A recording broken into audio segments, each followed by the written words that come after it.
and welcome back to another episode of the Zero Empty Spaces podcast, episode 58, with Jensen Beach resident artist Edwig Constant, aka EJC Arts, from his beautiful studio here in the Treasure Coast Square Mall. If you didn't know about Zero Empty Spaces, myself, Evan Snow, and my business partner, Mr. Andrew Martineau, started an initiative as arts advocates and placemakers to activate vacant commercial real estate spaces so talented artists like him can have space to create and collaborate affordably outside of their homes. This has led to a myriad of win-win-win benefits with the first 31 spaces we've activated over the last 5 years, now in 4 states, with over 600 artists having come through the program, changing hundreds of artists' lives thousands of times over. And the point of the podcast is to connect you with the talented artists like him that make the program what it is. So without much further ado, why don't you introduce yourself and tell us a little bit about how you got started in the arts. First, I just want to say thank you for this opportunity. I am very, very grateful for this opportunity. Like I told you before, I've been following you guys for a good minute. Just for me to be on board with you guys, and for you to see my artwork and to see that, hey, I got talent, I got skills, he likes me, hey, he wants me to keep going, he got me. I love it. I just want to say thank you. I started off in Connecticut, born and raised. My parents are from Haiti. I'm a huge wrestling fan. But for the past, I'm 34 right now. So once I reached like 30, I want to say I changed my life completely. I try my best not to even use profanity, so this way I can expand my vocabulary, you know what I'm saying? And like, I try to think differently, and then because I do art, it makes me think differently, but I try to, your body's a temple. Whatever you put in is always what's gonna come out, food, knowledge, everything. So I took workout very differently. I didn't care about how I looked anymore, I just care about how I felt. And then for my mornings, I try to stay away from social media, so I put a phone limit time on my screen for 15 minutes. After that 15 minutes is up, I'm over with social media, so this way I could be more productive. You know, we all got a smartphone. You know, like every single Sunday you see that time screen and it shows you your time screen. I want to see it saying that I've been more productive than doing more social media stuff or whatnot. So I did change my life a lot. So with me, I started doing this since I was like 6 years old.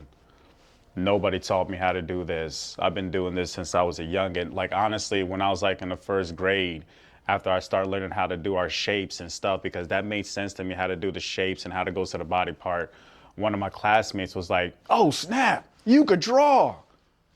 I was drawing Superman at the time, and I'm like, "Yeah, can't you? We just know how to read and write." You know?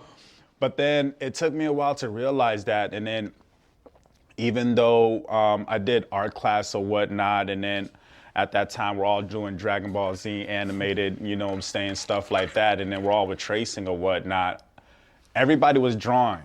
Everybody was doing anime and stuff. So it didn't even dawn on me that I could draw good.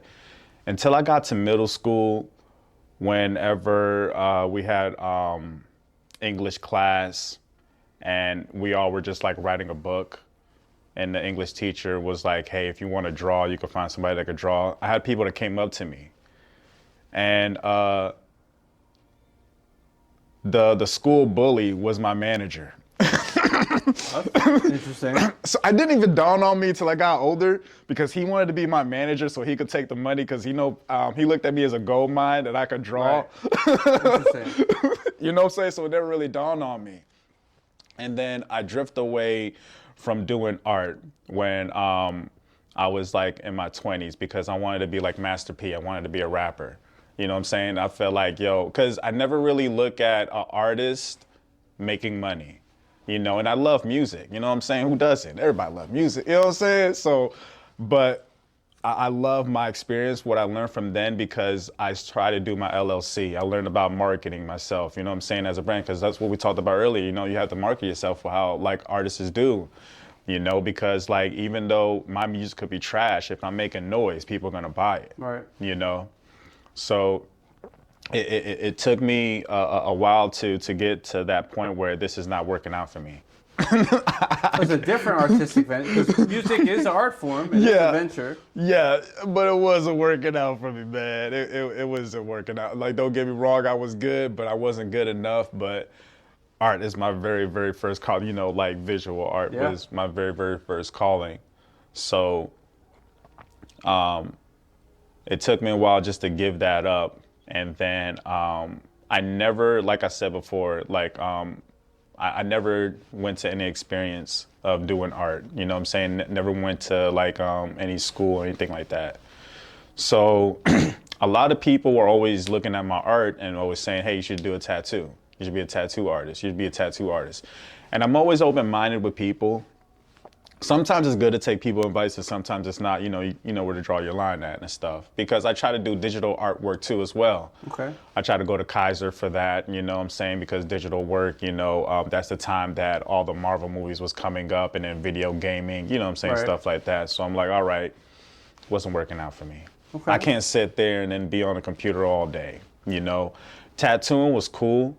The experience that I learned from that was cool because.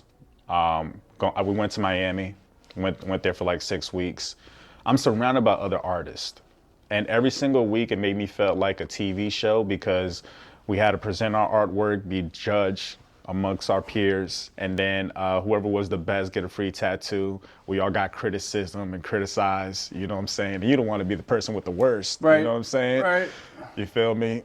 But I learned from that how to accept criticism, how to be surrounded by other people and get that motivation and the energy back, and then learning new things. You know what I'm saying? People from Mississippi and then Seattle all living in one house. Nobody's cooking. So we all doing takeout. I'm like, damn. But I learned from that experience. But still, I kind of drifted away because tattoo wasn't for me. Sure. Still. But you try, kudos for at least trying different artistic ventures. Being self-taught and, you can carve your own path. One door closes, another door opens. Yes. And I mean, you are clearly supremely talented. How would you describe your medium and your work that you've arrived at nowadays at this point of your career at 34 years old? It's crazy because, like, I always did, like, computer paper, school paper with graphite pencil. Okay. We all did. Right. But then, like, I want to say, I did try color pencil too, whatever. But I want to say, like, during the pandemic, you know what I'm saying? Like I said, I'm a huge wrestling fan. I had money saved up for WrestleMania. I was about to hit 30. It's going to be here in Florida. Hey, come on, you feel me? You feel me? But the pandemic happened, so long story short, with that money that I had, I was like, let me go ham on these art supplies, and let me just start buying these things. Now, it was... At the beginning of the pandemic. Yes, at the beginning. Now, it was crazy was, at that time, I was working at a night job. You know what I'm saying? Where I was doing, like, where I was being a janitor. My coworker, he was like 4 years older than me. But he was doing anime and Marvel and DC stuff, you know what I'm saying? And then and I'm like, you draw too? I'm like, all right, cool. Someone close to my age is still drawing. And then I'm like, all right, cool. We just did this for a hobby. But, I started taking it more serious. But then, like, I was like, you know what? Let me do realistic work. And then he was like, yeah. And then he was like, yo, when he was in school, he used to do charcoal. And that just blew my mind. I'm like, yo, that's how I vision my work this whole entire time. Something just like this, how a different color paper and I'm using black and white charcoal and it's popping out so real. I was like, wow, that's how, and if he didn't even said that to me, I would have never bought that supplies. And then that would have never tweaked my brain. I would have still been using white paper and probably just using graphite pencil or whatnot. But then by him saying that, it tweaked my brain, and then it just made me go to YouTube University. Yep. And that's another thing too. So I used to envy people that had the knowledge, that went to the school, that went to the education and stuff, because I never did. Mm-hmm. You know what I'm saying? There's people that would pay for my skills. You know what I'm saying? They went through that, and I was born and raised, but then I don't know about all these famous people or all the historians, but there's YouTube University. And at that time when I was growing, it took me a time to realize I can't blame nobody but me. There's knowledge and stuff out there. Now I go to the library and I pick out a book and I just read it just to know how these other artists do things nowadays. Now we almost have to do the same thing too. Like one thing I noticed, not to get off subject, models. Back in the old days, they used to pay for their models. Now we have to do the same thing too, because copyright too, because as artists ourselves, you don't want to just go on Google, just get a model and then blah, blah, and all that stuff. Now we have to get our own personal model and stuff like that. That's something that just tweaked my brain up, because I see other artists do the same thing too. They have their own personal models, you know what I'm saying? But interesting. So with my medium, I love charcoal. And don't get me wrong, I used to try watercolor paint and stuff. Of course, I experienced my mind. But it didn't really got to me versus the charcoal. And I love pastel. Pastel is almost like, my paintings almost look like paint, but with that Sharpie tip, I can get with the details. I love getting with the details. I love when people look at my work now, they be like, that's AI, man. Nah, bruh, this is me.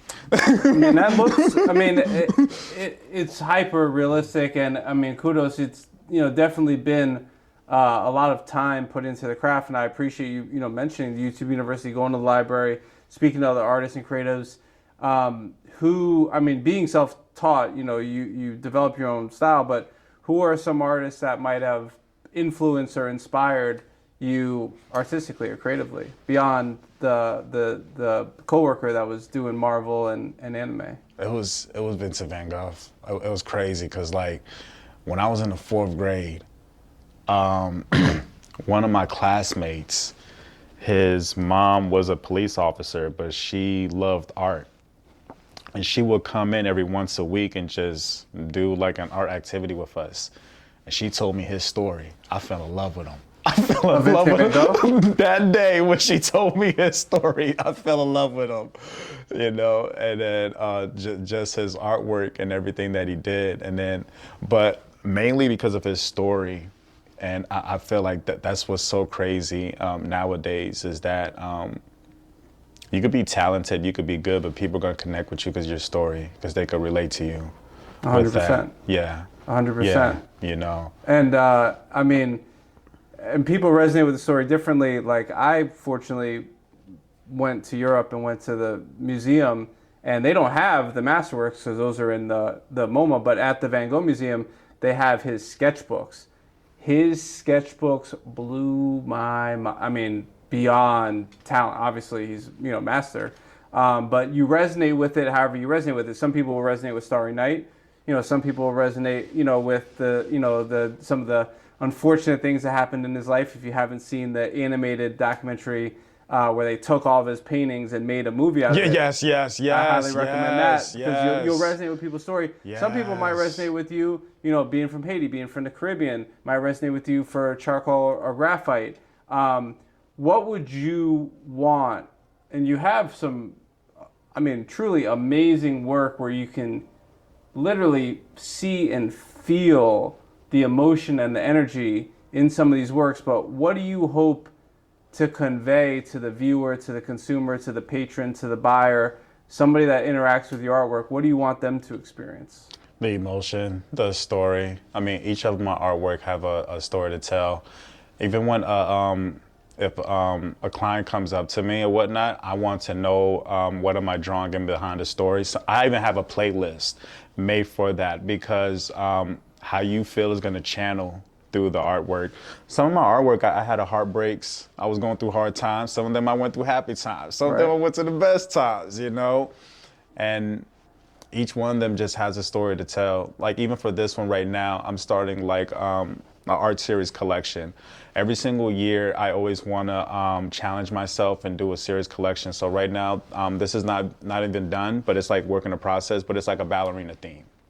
So I wanted to capture the movement and the beautiness of dancers and the flute blaring and the colorful of it. This is my second piece working on that. The one right behind you was a colorful theme with Caribbean. That was called Carnaval. because we went to Haiti, and I just wanted to show like the beautiful side of like Caribbean people and the festivals. The one right behind you right there with the baby and the cat, that's called My Friend. My Friend is the relationship between human and animals. I think I started that series collection album like 2 years ago, but every single year I always want to do that stuff. But when people look at my work, I just want them just to get the emotion that I captured. I always try to just want to just capture the emotion and just let them feel it and then channel it. And then now I'm trying to do abstract and illustrations mixed at the same time. Not just trying to stay in one gene or, you know what I'm saying, one style. Get out of there, you know what I'm saying? Get out of that box, because like as artists, we think like that, and we need to stop. There is no rules. There is no guideline to this. You make your own rules. Exactly. Your own path. Exactly. You can. I mean, I would be interested to see if you had an abstract, and not to say that on this piece per se, but on a work like this, which is beautiful within itself, if you had an abstract background or some of the Caribbean work or the Carnival work, if you had those colors as well. What is, for you right now, what is a percentage or the split between work that you're creating for you to sell for your own self, or versus how much you're creating as a commission? Is it 50-50? And then how can people, what's the process if they do want to engage with your artwork, either to purchase a finished piece or if they want to commission you? Well, for anyone that wants to contact me directly, and then my prices will start off between $100. Now, I always want to tell people, I want to know more about what I'm drawing. It's like I said, just to get into it. And then for my personal work, they're going to start off from $200. And the best way to contact me is social media. I have my number of work out there. I go live on TikTok almost every single time. What is your social media? Oh, my social media, EJC Arts. Matter of fact, my website, EJCArts.com. Okay. Point blank and simple, but everywhere you go is just EJC Arts 772 on TikTok. But I'm go live there every single day, and I'm always teaching people how to draw and what I do. Yes. 772, if you don't know where Jensen Beach is or the Church Coast Square Mall, we're up here in Martin County. Near Port St. Lucie, near Stewart. Really interesting place in this mall. Thank you, Simon Property Group. It's the only mall in the county from what I understand. Yeah. So up here in the 772, you can certainly check them out. Prices very reasonable, in the hundreds now. We always like to say today's prices might not be there tomorrow. And yes. Buy from living artists while they're still alive. Develop some interesting products. We got some mugs, got some books, got some commissions, got some really cool things going on. I would like to take the camera, spin it around, and just show them a little bit about your process and the rest of your studio here. Okay, yeah, definitely. So tell us a little bit about your process here in the studio. So usually when I start, I always ask myself, what's the background going to be? And then I start off with the outline. Then I go ahead with the highlights. And then I just keep going back and forth creating layers. Since I have my charcoal, I go from light, medium, and dark. Then I have my brushes. I like to use makeup brushes sometimes because it's easier for me to blend. And I like to use sandpaper. Sandpaper is really, really good to get that sharpened tip. And I like to use the residue. It's kind of smart when you use the residue sometimes because you could just reuse it. That's a good tip right there. Nice. So, hey, I'm all about tips and I'm all about saving. Come on now. All yes. Right. And some of the works, I'm going to spin the camera here and show them some of what you were referring to with the colorful Carnival piece. Some of your other works I'm zooming in on. So super talented, prices are very reasonable, and emerging artist has a great story to tell, will help connect with your story, which is a beautiful thing. So I'm super glad to have you here in the program and as part of Zero Empty Spaces. One of the last questions we always like to end up with is, What do you like the most about having a studio to create in outside your home? Honestly, this is a good experience. Like, yeah, you could be home, but just being here, interacting with the people, and people coming up to you, they're loving your work. When you called me up and you gave me the green light, I was like, for real? Yeah? All right. Yeah, I'm on it. My heart is still like this, and I still come here every single day like that. I mean, like I almost like grew up half of my life here, you know what I'm saying? And just to be like, hey, I'm working at the mall now, and people coming in just to see my work, it's just, I don't know, I'm still here, I'm still on cloud nine, you know what I'm saying? Like, it's still a good feeling, and I love it, you know? But I eat, sleep, and draw and repeat this every single day. And then just to have this, hey, I have a studio. 5 years ago, I never thought I could say that. Right. You know what I'm saying? Right. And now I can In say a mall that. where you can sell commission free. We don't take any cut at anything you sell. You can host classes, you can host workshops. We have second Saturday open studios at this location, at most of our locations. Once again, we're here at the Treasure Coast Square Mall in Jensen Beach, Florida, in Martin County, near Stewart and Port St. Lucie. So you could definitely come by. We still have space available here, pretty reasonable, like $250 a month, water, electric, insurance included. Be part of the community. You know, we're continuing to grow, continuing to make more opportunities available for artists, more workshops. We've been partnering with Sergio Gomez and his wife, Dr. Yanina Gomez of the Art Next Level platform, to offer workshops on the arts marketing and mindset components that they specialize in with their platform after they recently, fortunately, relocated down to South Florida from Chicago, bringing a wealth of knowledge and experience. We're super excited to have partnered with them on our first Cruise for Creatives Wellness Retreat, which we're doing during my birthday next year in March on Virgin Voyages Scarlet Lady, which means no kids. It is going to be a cruise. We're going to get to retreat from this crazy life that we live here in America, but we're going to have some workshops and some talks. I'm going to give one about going from burnout to balance. So you can't pour from an empty cup. You give people practical, tangible tools on how to identify the signs of burnout so you could hopefully combat and then prevent burnout in the future with easy to do things that you and I do every day, like meditation and mindfulness affirmations. So that you can find out more on the Cruise for Creatives. We'll have a couple more information sessions online. The holidays are coming. Art makes a great gift. So I certainly encourage you to reach out, connect, engage, support. We've got a couple other talented artists here as well. Everybody has their own unique styles. Everybody has their own unique story. Everybody has their own unique background. So we're super grateful for the opportunity to be able to support you. Glad to have you here in Zero Empty Spaces. Glad to help make your dream come true. And I mean, like I said, prices are very reasonable. You know, Anthony Burks, whose prices are still reasonable in the thousands, started off at a similar point. You know, one of the most talented charcoal pencil artists, one of the most talented artists we have in the program, the mayor of art in Palm Beach with No More Starving Artists Foundation. And his work is now in the Norton Museum in the permanent collection. And he's a fellow of the Palm Beach Cultural Council. And everybody started at zero. And this young man is, you know, certainly on his path. So wish you all the best. Certainly glad to have you here. Thank you. Thank you. Give them the social media one more time. Oh, man, social media. So it's EJC Arts.com. You can follow me on TikTok. Everything is EJC Arts. And if you don't see it, it's EJC Arts 772. And you already know that's the area code up here. Yeah, TikTok, Instagram. He makes a lot of great videos.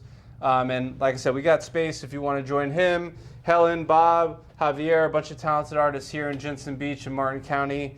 And we're continuing to open more spaces. Our next location we're very excited to open is literally 2 minutes down the street from where I grew up in Broward County. It's at the Promenade at Coconut Creek in Broward County off of Wiles Road and pretty much Wiles and Lyons. It's a beautiful outdoor shopping center in partnership with our dear friend Julie Katz from Avison Young, who's helped us get a few spaces now. Thank you very much.